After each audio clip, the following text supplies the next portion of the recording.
old friend Denise Tracy, who was my district representative back in Illinois, or district executive. And she said, well, you should do a point counterpoint. And I'm like, okay. So we tried that and got a whole bunch of good comments. So that might be something that keeps getting continued. We got like 20 some pages of comments about whether the Unitarians and Universalists should have combined back in 1961. And a lot of people on both sides of that issue, which that's the whole point. Unitarians should want to hear about the other side of issues. So that's where we are. I've learned a lot about how to do things, and I was stealing bird pictures for the cover, but now I have a photographer who sends in bird pictures every month, and other people can send in whatever they want. And I do still steal a lot of cartoons, which hopefully won't get me in too much trouble down the road. I should say the first two issues went out to every UU church in the country. I got a kind of a contraband email list, and that got Google really mad at me, and they canceled my email address that I was using and other stuff. So now it's all subscription based. If somebody sends something in, that I put them on the list, and so I'm the editor and the designer and the distributor and everything, which is probably not a real good system, but that's where we are. So when they send in something, it comes to me, and when they want to get on the email list, it comes to me. And if it's when it's time to send it out, after Ken checks it and makes sure there's not huge mistakes in it, I send it out. And we've got a young webmaster who takes care of getting it posted on the web, because neither Ken nor I wanted to learn how to do that. And so, and we're getting close to 3,000 unique visitors every month, which is, it's encouraging. I was worried when we first, it would be like 12, but no, there's a whole bunch. So, the more the merrier, and the more people that read it, that makes the people who submit articles, got to make them happier that a lot of people are reading it. And then there's a lot of seems to be interest. 1 month I failed to share the issue very well on the web, and within 15 minutes I had 20 emails. What's wrong? I can't get it. So I know some people are reading it and they're anxious to see it. And every month I send it to 100 Facebook pages, which is mostly churches, groups of churches. And I think we get a lot of the feedback there as well, and people share it. So, but it's still a guerrilla distribution system. So we're encouraging people to send it to friends and whatever, and and then they can decide whether or not they want to be on the direct list. So that's the long and the short of it. I'm sure hopefully people have questions. We had some things about how people can subscribe, and you can send an email to the email address that's on the website, or UUUnderworld74, UUUnderworld.com. Apparently there wasn't a lot of competition for those, and I just have a spreadsheet and a 10-year-old copy of Word that I use for pacing it together, and Ken has the up-to-date fix it up and make it into a real stuff, and we're good to go. So Lincoln, if you want to just throw it open to questions. Let's see, I see one hand up already, but you know, and I'll do my best to answer. But if other people have other better answers than I come up with, you know, feel free to chime in.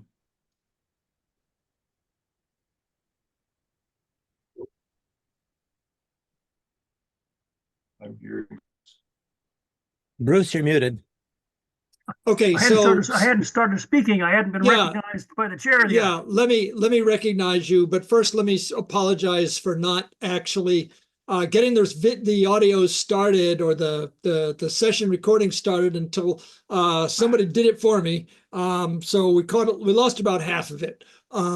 The reason I've asked people to mute their video or to turn off their video is that we were having a lot of hard time hearing John. It came through pretty well. But I see two people with hands up, and please use the react button to raise your hand to speak, and I will recognize you as you come up. Bruce, you might want to turn on your video when you also turn on your mic. I can do that, although that's doing you no great favor. But I just want to congratulate John on his production. I stumbled across it a number of months ago. I'm glad to forward it to other people in my state. So far, there doesn't seem to be too many bites or nibbles on what I'm throwing out there, but maybe that will change. Anyway, I think it's a great publication.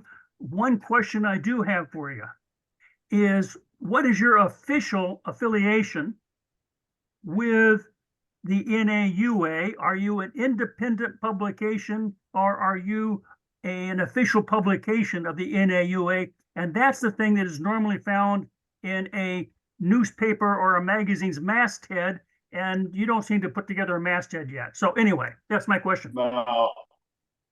Yeah, I actually helped out with the NAUA for a little while, but after and full disclosure, in Louisville, Todd Eckloff was my minister, and I was his music director of all things. So he's an old friend from 20 years ago, and he was the one that kind of alerted me that there was stuff going on with Boston, etc. But no, for both NAUA and for UUUnderworld, we are just total separate entities. They don't get too close to UUUnderworld, you know, or as I think Terry was the one who called it UU Mad Magazine. And I don't, you know, I don't want UUUnderworld to be beholden to anybody. As a matter of fact, they asked me to send something out mid-month, which I don't like to do.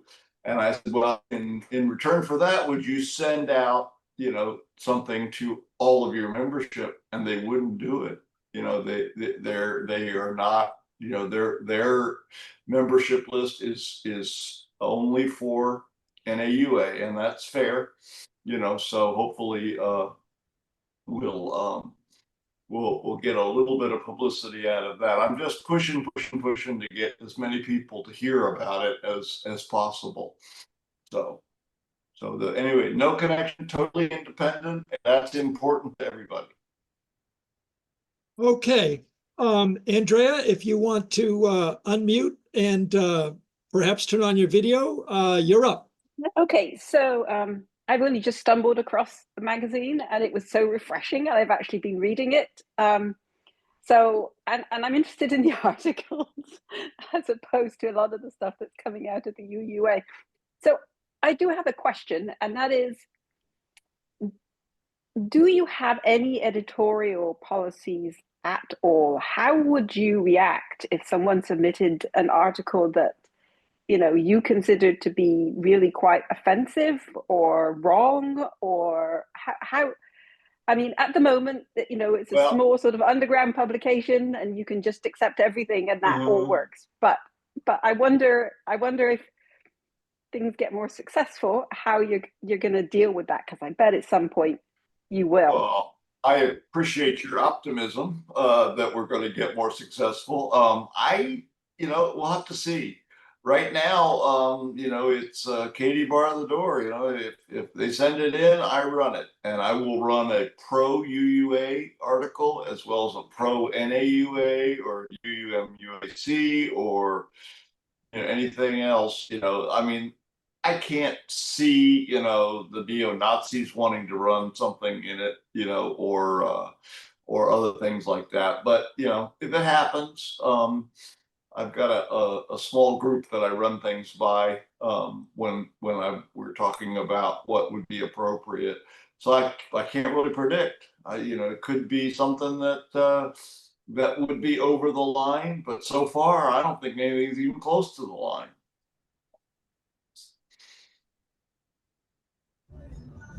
So Thanks. Okay, are there any other questions? Yes, we have Terry. Terry, go ahead. Hey, John, it's so good to see you again. Thanks so much for the newsletter. You and Ken do a really bang up job. I especially love the cartoons that you steal. But I was wondering, do you need any help? There's a lot of very talented people in this community, and if you needed any help, if they wanted to help you, what would they do?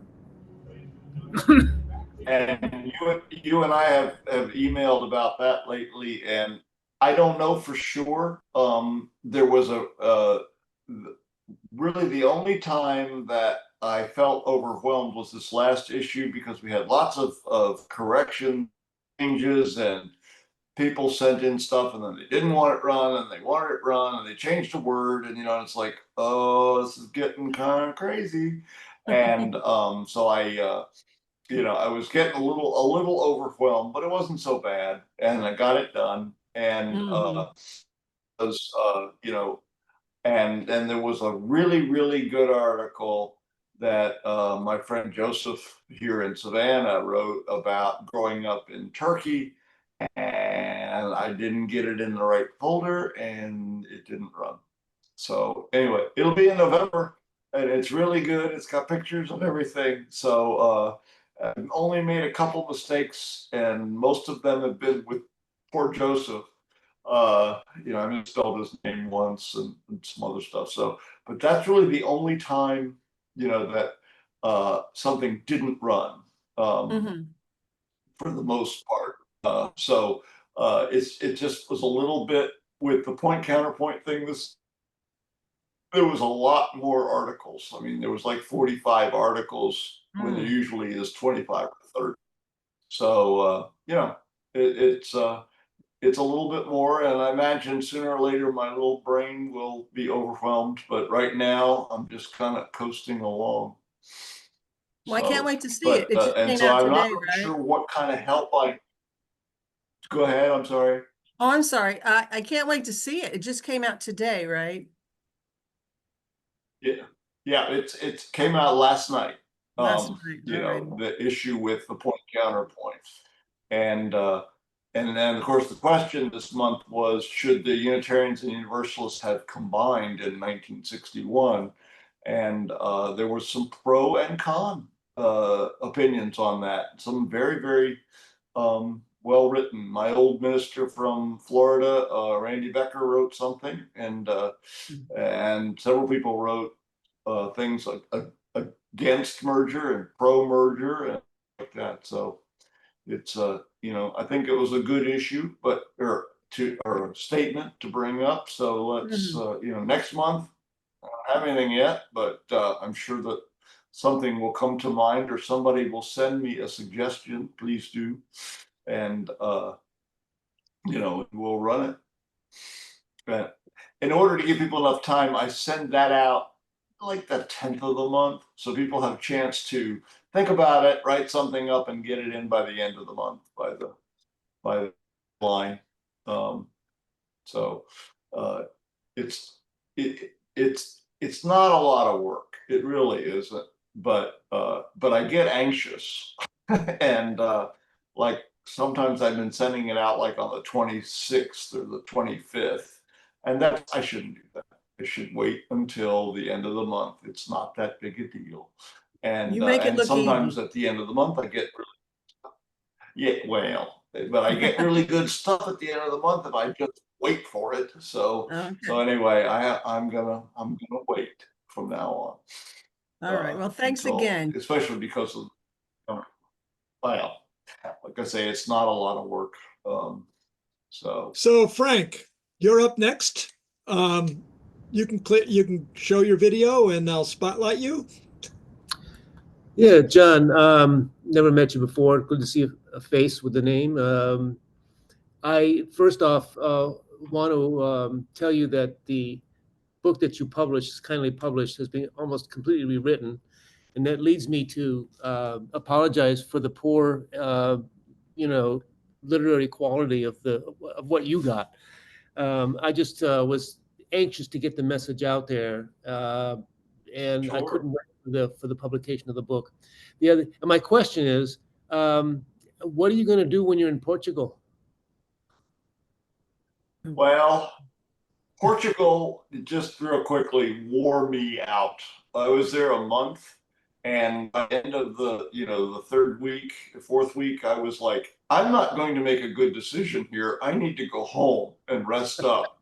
So, actually, I found a direct flight to Chicago, stayed with my son briefly, and then I said, I'm going to Baton Rouge because I've heard good things about that church. I went down there for a month and I miss Savannah. So I just packed up and came back here. So here I am.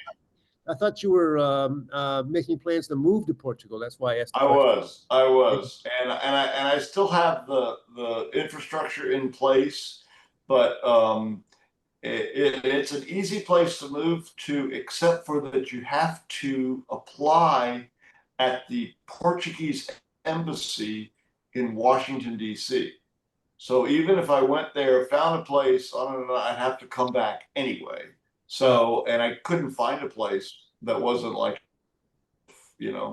Portugal. And that just didn't sound like fun. So I ended up going back, and we may try it again, or I may realize I'm just too damn old. Okay, that's all I want I'm to know. sorry. That's all I want to know. But yeah, no. So right now I'm back in Savannah. All right. Okay. That's it. Anybody else have questions for John Miller?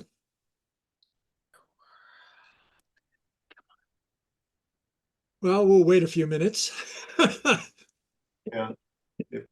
I was wondering about your background. I was wondering about your writing background. What other kinds of writing have you done? I know you've been very active through the years in a lot of different areas. Yeah, actually, I got my English degree from the University of Illinois, and that's as valuable as it sounds. So I ended up running movie theaters for 25 years. It was how I worked my way through college, and I ended up running the whole company. I had 600 screens and 120 stores and all this stuff, and then that got old. So I ended up going to work for HUD and I built houses because I had built movie theaters, and so anyway. But I wrote over the years has been like instruction manuals and company newsletters and things like that. But mostly what I was in was just management for the most part. So yeah, writing is hard. Frank might tell you it's hard. It's physically hard. I've tried to write, stuff several times and it just wears me out. I can't hardly sit in front of the computer that long. So anyway, I see we got some more hands. Thank you. Okay, so Danny Hayward is up next. You can show your video and unmute. Okay, here I am. Now let's see if I can remember my question. Yeah, it wasn't so much a question as a comment. My perspective is not as a longtime UUer, but as somebody who was on the periphery of UU, but hardly involved in it for decades, and then in those last 5 years became more involved. And right about the time I was going to join my church, it had a big schism. And everybody was stum, and I still am not sure what the hell was going on. And I'm looking for some sane information that isn't polarized. And it sounds like this might be it. Am I right? Well, it is what it is. We run it. So there you are. Interestingly, I was on the Central Midwest District Growth Committee for several years. And so church growth is something I'm really interested in. And right now I have a video that John Koenig recommended. That's for churches, and it actually comes from the UUA, on how to welcome and assimilate visitors. And it's pretty well done. It's like 10 minutes. You run it in front of a membership committee, and then and everybody chimes in and then goes out and does stuff. But yeah, I've been interested in church growth for a long time because that's how people find us is the fellowship and the things like that. And there are I used to run the introduction to UU classes, and every tears, because people and anger. They were like, how could you keep this a secret, kind of thing. And so that's a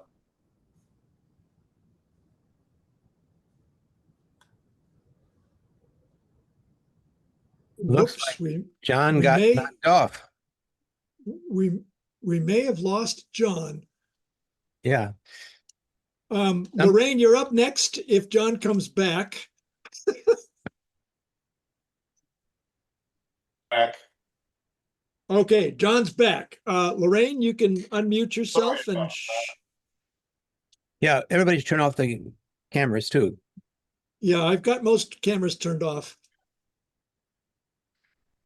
I'm not sure if he's with us or not.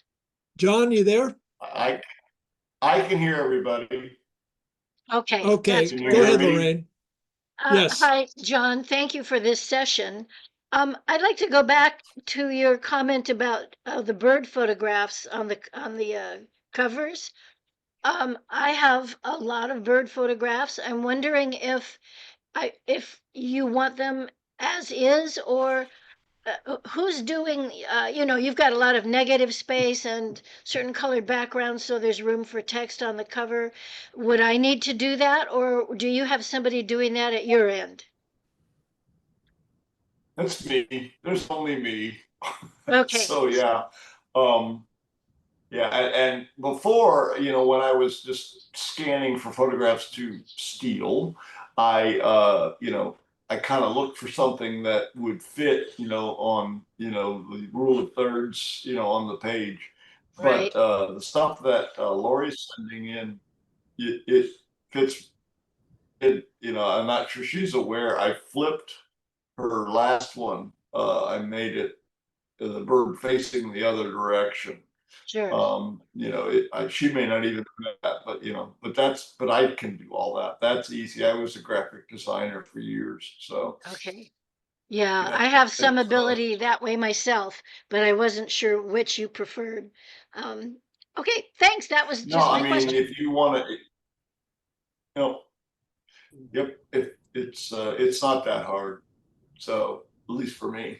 So, even with a 10-year-old copy of Word. So, All right. I think Okay, Lorraine, Andrea you're up Shepherd- next. Nope, I just went. That was I'm sorry, Andrea, you're up next.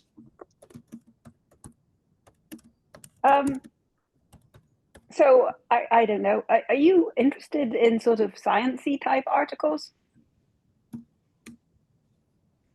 Yeah, we've had a few of those. Joseph here in Savannah is a retired some sort of something, and his articles are that. But yeah, I mean, it's whatever you think UUs might be interested in.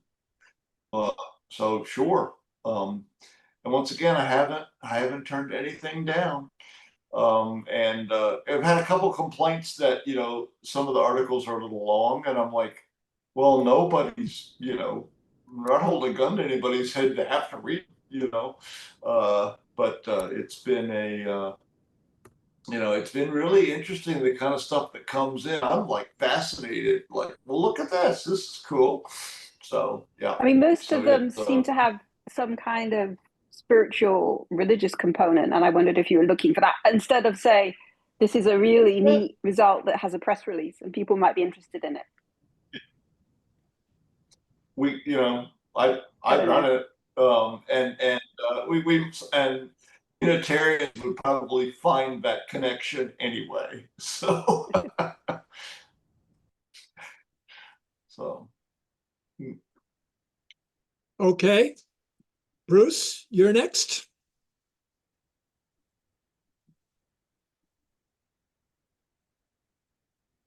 Sorry, it took a while for my buttons to work here. Yes, a question, John. How is there a way we can bounce ideas off of you? Is there an email? Should we just use your can we just send an email to your magazine just to kind of suggest some ideas and kind of get feedback on where we should go? Sure. Oh, I would love it, because sometimes it's just, whimsy or serendipity what people send in, but sometimes there's something really good, especially on this point counterpoint thing. I would love to have people send that question, and maybe that would, spur more interest in that. So yeah, suggestions, comments, anything is really welcome. Okay, Terry, you're back. Yay. I know you said you'd take anything, but I just want to double check on this. There's been a lot out lately on YouTube about Election Truth Alliance finding a lot of problems with the tabulating software in this last election for Trump in 2024. There's a doctor from the University of Michigan who found up to 250,000 anomalies in Pennsylvania, for example, and 206,000 in North Carolina. And so I was wondering if that's the kind of thing that you would publish in the Underworld. Sure. And that's a thing, and actually I put that in the call for submissions, because, the United States is broken, and, the Unitarians have to deal with that. And, with the UUWorld coming out every 6 months, and the this Wayfinder thing that they started, which I kind of hope was because of us, it's the party line. It's not even very interesting. So yeah, I think that would be really cool. And we've had a few people talking about it, and I've put in a bunch of cartoons about the political climate right now, because it is something that's not good. So yeah, I mean, once again, have never turned anything down. So Okay, thank you. Appreciate it. Okay, use your hand if you'd like to speak. Raise your hand with the react button.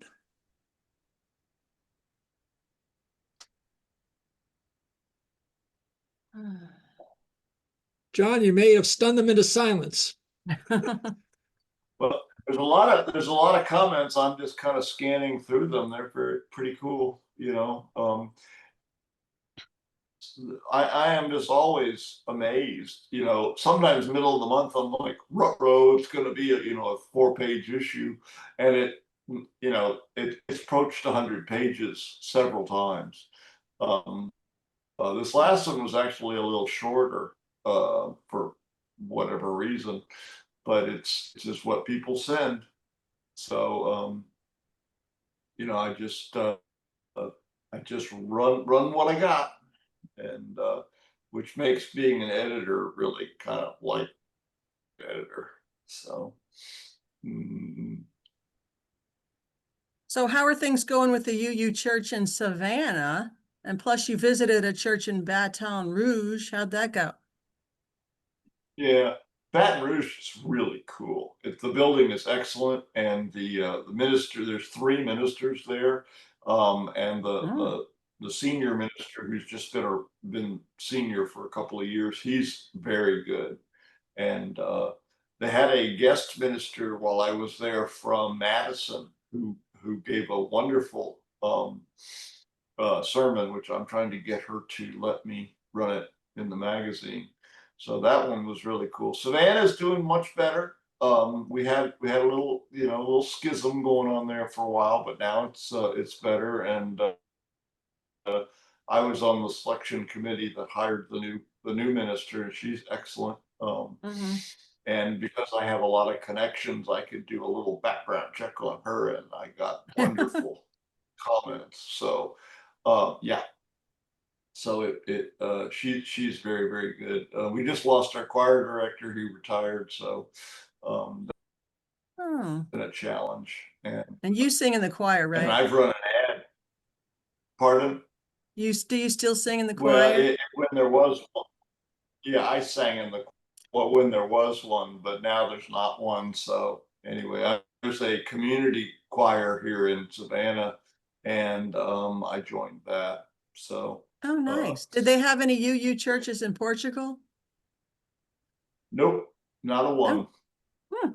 Nope. Interesting. Yeah, that was a problem. Yeah, you'd think there'd be one, but there's one in Paris. There's a bunch in England, but nothing in Portugal. No, I think closest one is Paris.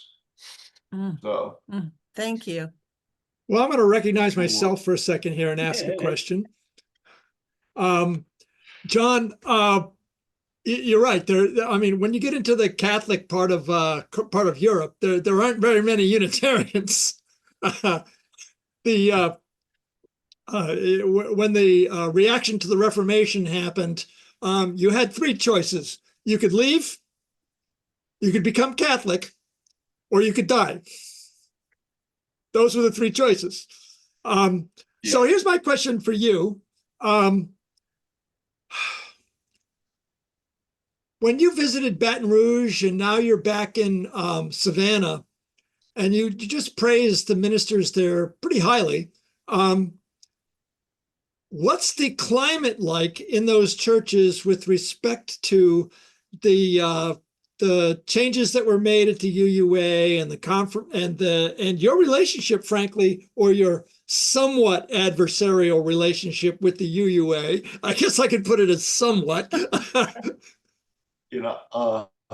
I'd be more than willing to run pro UUA things, but from what I understand from someone through the grapevine, that a lot of people in Boston read it, but they don't talk about it too much. That doesn't surprise me. Yeah. And I brought it up. The minister in Baton Rouge had not heard of UUUnderworld. And the minister here in Savannah, she was a little pokey in publicizing it to the membership here. But the last few months, it's been in the newsletter and on the website. So that's cool. I do believe that, it is a little risky for your job against the the party line, which is strong. There's no question it's a risk. There's no question it's a risk. No minister is going to promote a position that's not in alignment with the party line in Boston and expect to get the next settlement through the settlement office. Although when I dealt with the relocation office, whatever it's called up there, they want a lot of help. We didn't get a lot of candidates to choose from. So luckily, the minister that we got out of Minnesota, you know, I think she found us. And she's terrific, but you know, so, and I think I heard some podcast from the UUA that talked about they had placed like 5 ministers in the last year. And that's not good. There's a lot more openings than that. So Yeah, there's a huge ministerial supply problem, Yeah. which the UUA acknowledges, but I don't think they acknowledge why. yeah, I don't know that. Several friends of mine have said that part of the problem is that nobody really wants to be a parish minister as much as to be a community minister. That seems to be a trend. Yep. And I can tell you, having run a bunch of churches, being a parish minister is hard. It is a hard job. And so, you know, that was somebody was encouraging me at one point to go to Meadville. And I'm like, well, first of all, I don't think I could do it. And if I could, the end of the line is that awful job. I don't think so. So I'm going to give it up and recognize Danny. Danny, you can turn on your microphone and your video and have a little conversation. Okay, these last few things are exactly what I want to hear about because I have a great interest in church polity. I have been parts of lots of different kinds of religious organizations, and anything from just starting tiny ones to the Catholic Church, which I understand is 1 out of 3 people, at least nominally, on the planet. And I am fascinated in and want to dig thoroughly into what's going on with the UU right now. So anybody who has any links or ideas or suggestions as to where I can gather information, and what I want is I don't want polarized BS. I want the real deal or stuff from both sides that I can sort. I'm tired of politically correct garbage. Yeah, well, the UUA, in my humble opinion, is a mess, and it's not. I mean, the fact that you know our membership is down and dropping, and the UUA has decided not to be a big tent so much anymore. That's a problem. But you know, it's just it is what it is, and I would love to run some articles. I get a lot of feedback from the inner circle here that say, well, that's looking backwards. And it is a little bit, but we have to know how we got here. So I don't think that's a bad thing to do, you know, at least to some extent. And when you got 100 pages, or actually an infinite number of pages, send it on in. You know, if somebody has a good you know, a good analysis of what has happened. And there's been a number of articles already, you know, about what's gone wrong with the UU in America with the it's not really a religion, it's a denomination-ish kind of a thing. Yeah. So there you are. Yeah. But yeah, no, if somebody sent it in, I would love to run it. And I have done a very, very teeny bit of recruit, you know, I've talked to ministers saying, would you write me something? And, you know, I've gotten a little bit of positive, you know, from a few people, but that would be, I think, excellent. So. Well, John, in that case, I've got the website information. You will hear from me, and anyone else who has information, I'm really interested in this. So we can't go into it a lot here. Danny, I sent you a message in the chat privately. Got it. So you can take a look at that. I see it. Okay. Thank you. We have only a few more minutes, and Matt Shear would like to speak next. So Matt, if you would turn on your video, and I'll spotlight you, and go ahead. Thanks. Well, I'm waiting to be spotlit. There you are. There I am. Thanks. Hi. Boy, John, I do resonate about the problem with writing. I told you already that I was trying to get something into the current issue of the Underworld and didn't quite make it because it's just whoa, we're having some video problems here. Sorry about that. That was my problem. Paul Simon said words that tear and strain to rhyme. Oh, I love that song.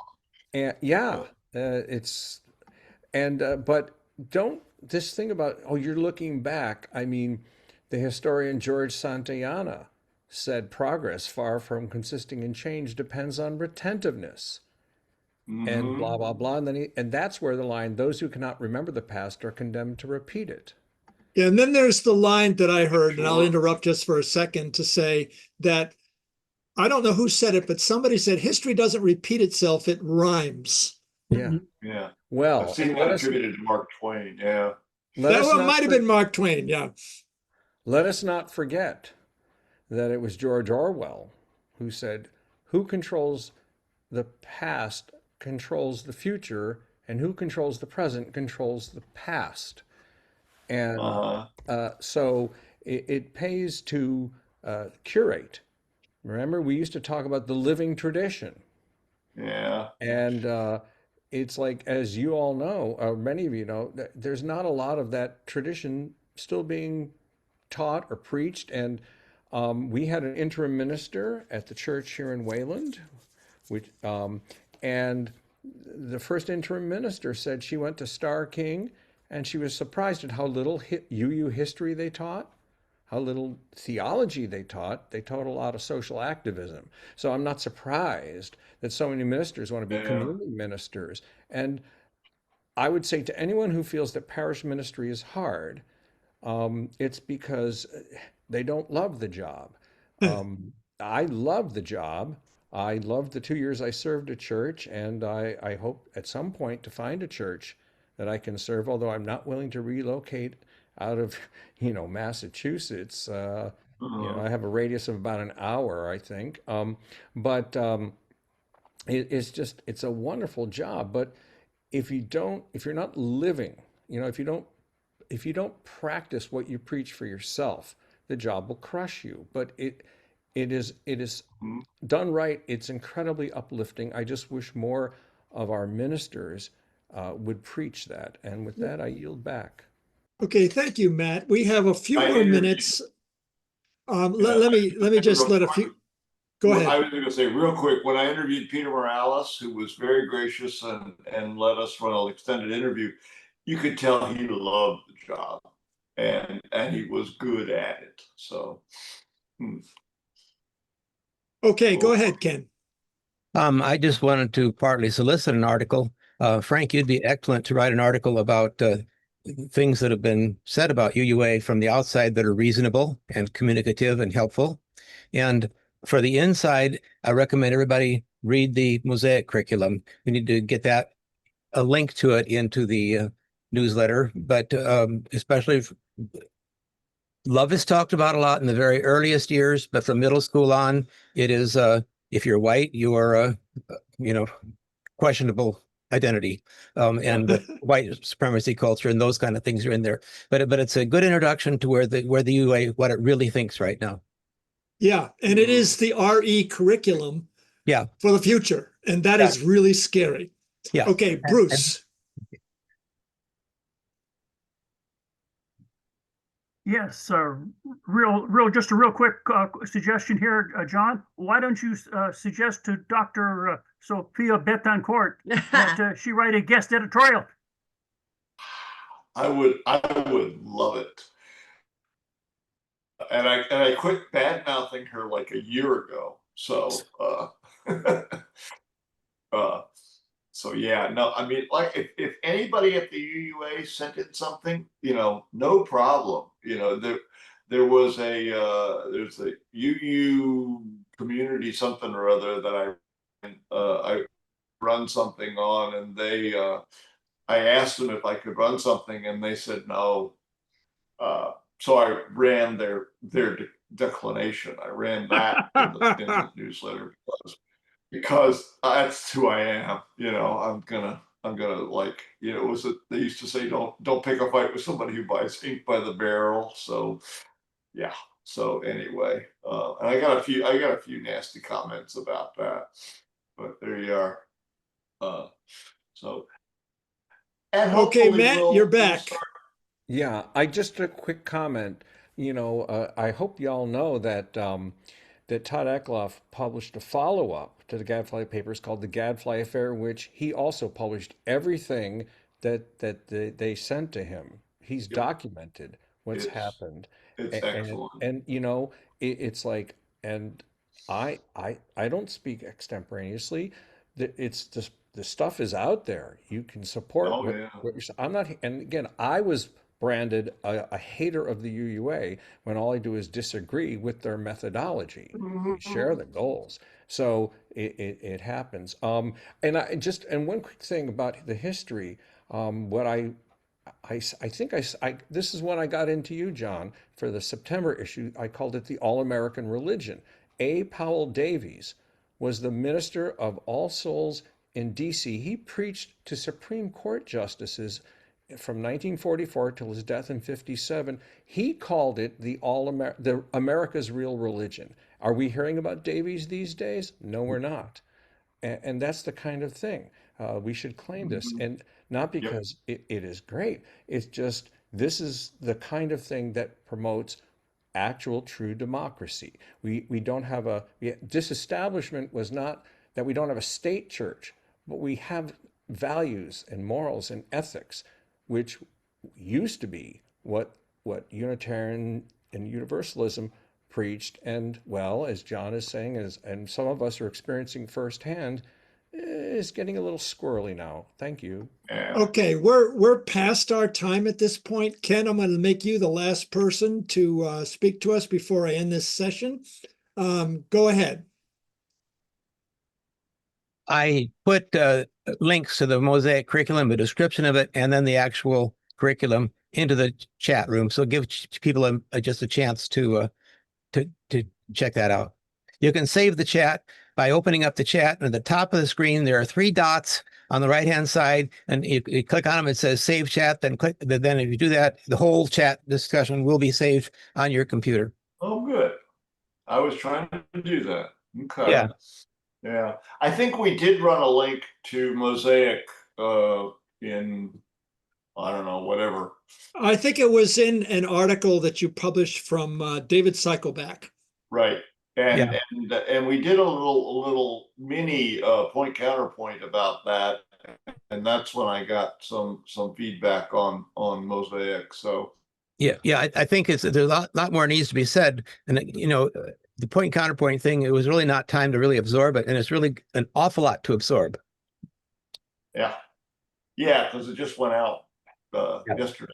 So Well, that subject could actually be repeated for a while. I mean, I thought about responding to that, and the problem with my response to that is you really have to understand in detail the history of what happened in 1960, well, really 1955 through 1961, and the fact that it was the youth that led the whole thing. And